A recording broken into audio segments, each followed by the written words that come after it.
got to be detailed, precise, and informed. That's DPI. So we've got a tie game inside the 2-minute warning. As you can see, the Saints are at the 18-yard line. Wow, math is really hard. That is the 13-yard line. Oh, no. They're at the 13-yard line. I teach social studies, not math, guys. So at the 13-yard line, inside the 2-minute warning, tie game, NFC Championship, third down. Drew Brees, pass incomplete, but it is a wildly obvious pass interference. But wait, there's no flag.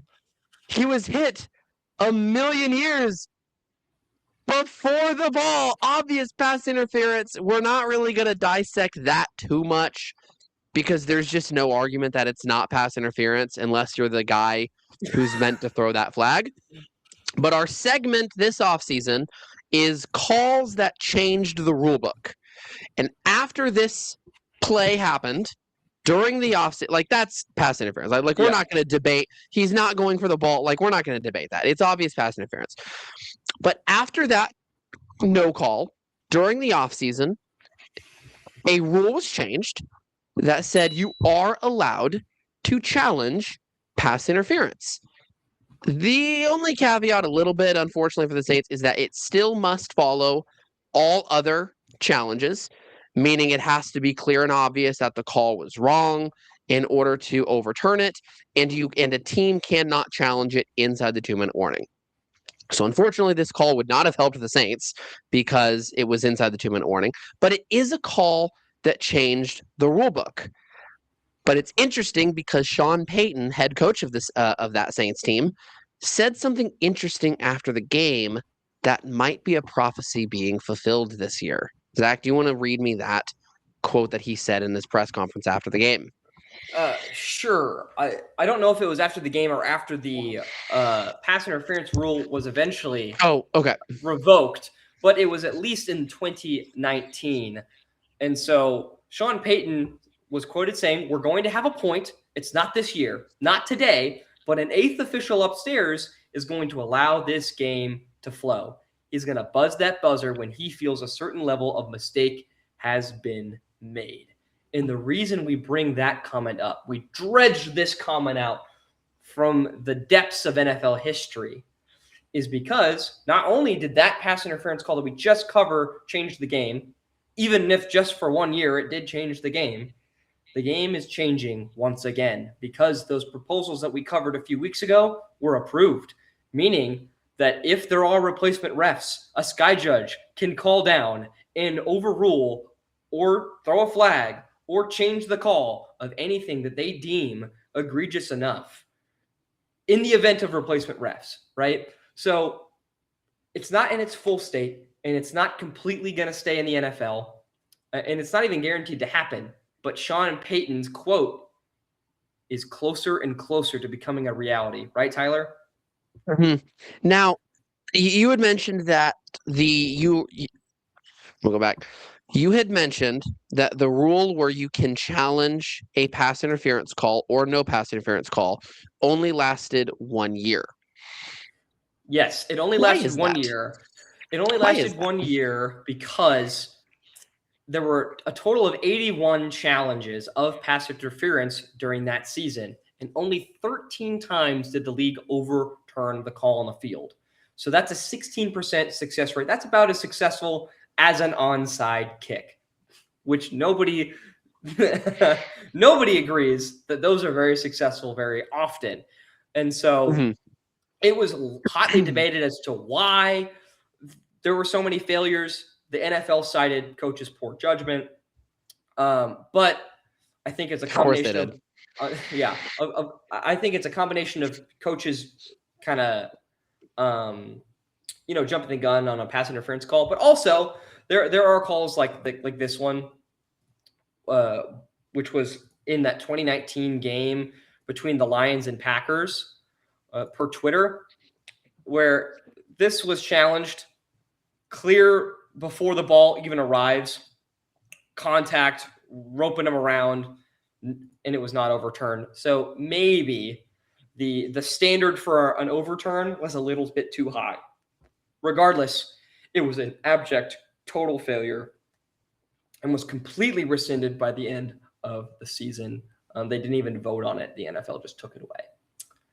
So you said that you think that you're being more generous than I am. You mentioned that the standard to overturn is too high. I think the refs are arrogant. They're arrogant, and there are so many calls like exactly that play where that is clear and obvious pass interference, and they're like, "Nah, call stands." They're not. They never followed the rule on that. I don't think the NFL refs ever, and I think once it gets challenged, it actually goes to New York, or is that just the MLB? I think it's the booth. Whether that's New York or otherwise, it is the booth. Okay. So it goes to the booth, which is not the field officials. It's the MLB where the booth is New York. In the NFL, the booth is in the stadium, but it's not those field refs. They're arrogant because so many times there was clear and obvious pass interference and it didn't get changed. And so there was this definite feeling around 2019 that the refs are not going to change their initial calls because it makes them look bad. And so, of course, the NFL would cite that it was poor judgment on the coaches or whatever their lame excuse was to protect their officials even more than they should. Well, and speaking of the officials' arrogance, right? We have some of the demands that the NFL officials are asking for. And the reason we're even talking about this in the first place, because the officials union is at odds with the NFL, so much so that they've essentially ceased talks. And more every day, it is more and more likely that we will begin the season with replacement officials because the NFL won't meet these three demands, or they can't come to the table on these three asks from the NFL. So, Tyler, you have those in front of you. Do you want to cover those kind of pain points that the refs in the NFL share? Yeah. So there's the three categories are money, training, and assignments. In regards to money, the NFL offered a 6.45% yearly increase for officials. The NFLRA, the NFL Refs Association, wants a 10% instead. Whatever, you're always going to have people that want more money than it's being offered. Whatever. Training.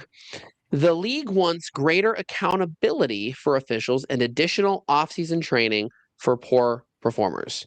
Now, the article doesn't say if the NFL refs are trying to go against that, but that is one of the things that the NFL is wanting, is more training, which I think is good. We absolutely need more training. I think it's good that the NFL is addressing that, right? It's one of our biggest concerns. The only defense that I want to give on refs for this one is right now, NFL officiating is the only professional officiating crew that is not full-time. So if you are an NFL referee, you also have another job. Craig Rolstad's an athletic director for a high school in Seattle. So I understand maybe like, hey, like, let's not take more of my time, but the NFL does need to make it a full-time gig and then implement more training because it's a full-time gig. But the assignments one is where I really start to get mad at the NFLRA. The officials union wants the NFL to use the officials union being the refs union, the officials union wants the NFL to use a seniority-based system to determine postseason assignments rather than basing selections on their performance. No. Zach, you want to comment on that one? I will comment on that one because I have an interesting point that you would find particularly interesting. Are you ready for this one? Do you know where I'm going with this? Okay. I have no idea where you're going with this, so I cannot wait to hear what buffoonery you were about to say. Brad Allen, following the infamous call in 2023 in wherever the hell the stupid AT&T Stadium is in Dallas, Texas, whatever. It's technically in Arlington. Who cares? Brad Allen made that infamous call, and Tyler is of the opinion. You're referring to the Decker for the audience that doesn't know. Yes. He's referring to did Decker report. Yes. He's referring to that no call that was or that call. And basically cost the Lions a win. In every sense of the word. Brad Allen's entire crew and him was stripped of their ability to ref a playoff game because of that call. Essentially, the NFL admitting that he handled that poorly and screwed up. It is about as close as you're going to get to the NFL saying, whoa, that ref, he messed up. And it was about the only way, it's about the only thing they can do besides reverse the call from the booth to appease Dan Campbell, who was redder than a tomato with rage, arguing his case. I know because I was there. So the NFL kind of half admitted wrongdoing, something they never do, and barred him from a playoff game. That's good, in my opinion. The NFL should have the right to do that, especially if an officiating crew is so bad that it's costing a playoff team a win against another playoff team in what ended up being a crucial game. Had the Lions won that game, they would have been the number 1 seed that year, and who knows, right? So I think that the refs wanting that to be seniority-based rather than performance-based only makes the NFL product worse, and then them wanting no training, and then on top of these two things, they want to be paid 10% rather than 6.5. 6.5 is a sizable raise, especially when the average official makes $350,000 a year, right? So 10% would be $35,000 raise every year annually. That's nuts. That's stupid. If you want to raise, do the trainings and perform well in the field if you want to do playoffs. That's my opinion. I never side with the league. I don't like the league. I think that they're greedy. I think that Roger Goodell's international plan, I don't think he cares about players. But they're absolutely right on this. Absolutely right on these negotiations. I thought you were going to say some buffoonery based on how you started that monologue, but I actually agree with absolutely everything you said. If I am the league, and I don't think Roger Goodell himself is the one negotiating this, but if I am the league, and these are the demands that are brought to me, I also hang up the phone. I probably say some choice words, and then say some choice words before you contact me again, and then I hang up the phone and I refuse to talk. I don't even counter, because this is just absolute insanity that the NFL refs are wanting. The 10% raise, whatever. I mean, that you're always going to have that in every negotiation talks. It really does come down to the training and the assignments.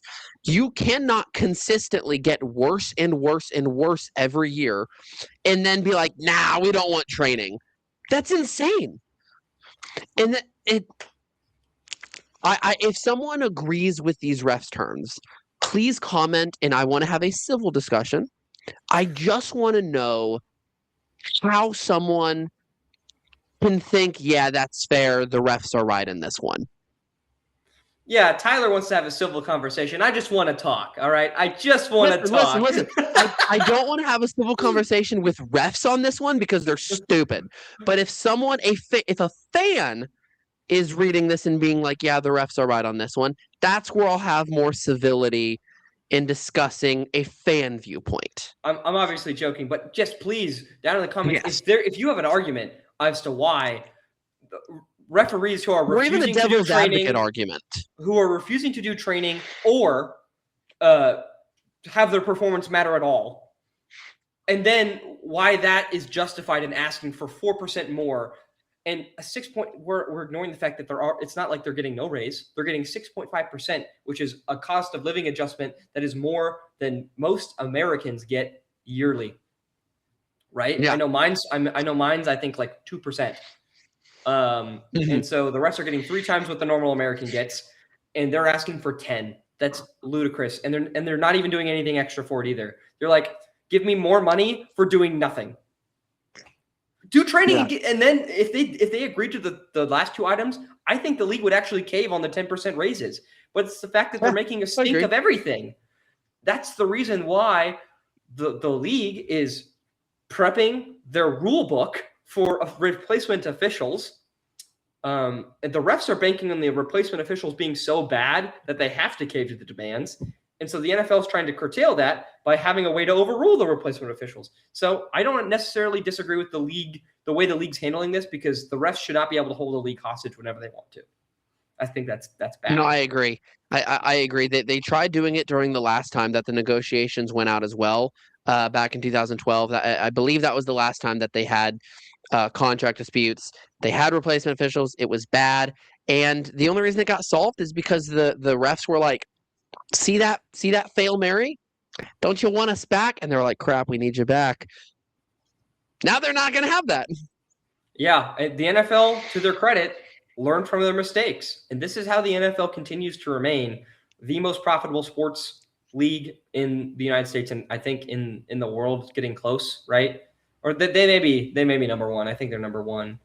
At least in the United States, they are. They're number one in the U.S. Massive gap, and then the rest. I think in the world, I think it's FIFA. I think is more popular. I think that it's actually the Indian Premier League, but that's a whole nother conversation. I was looking at a chart recently, but we don't have to get into that because I don't actually know if my facts are right there. I'm not detailed, precise, and informed enough to answer that question or debate that topic. But we are only detailed, precise, and informed about the NFL, not the Indian Premier League. Right. And if you liked our detailed, precise, and informed analysis, please comment down below, what your thoughts on our draft and our ref discussion, and make sure you're subscribed so you don't miss any of our ref calls that change the game or our draft coverage up until the draft. So thanks a bunch for watching, and we'll catch you next week. Appreciate you guys.